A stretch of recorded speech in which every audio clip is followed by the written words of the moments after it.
کہ جنہوں نے کووڈ ویکسین لگائی ہے وہ اب بس چند دن کے مہمان ہیں، تو کیا اس میں جو ہے وہ تھوڑی بہت حقیقت ہے؟ تھوڑی بہت نہیں، آج میرے پاس ایک کیس تھا. اچھا، آج لاہور کے ایک معروف ہاسپٹل میں وہ بندہ ایڈمٹ ہے. تصویر ہے.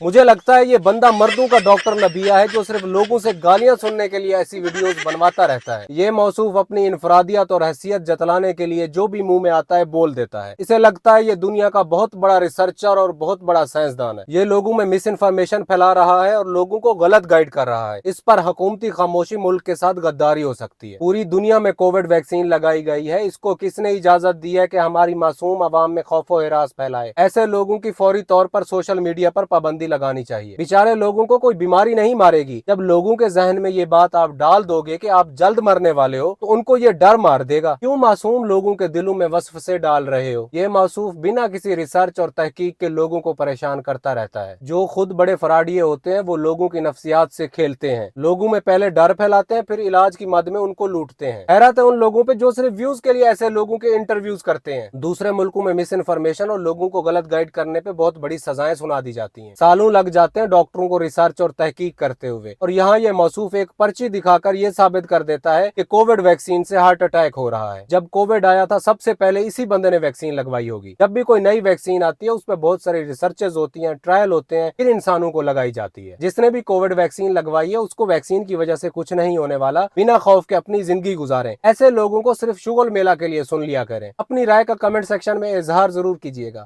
That's it.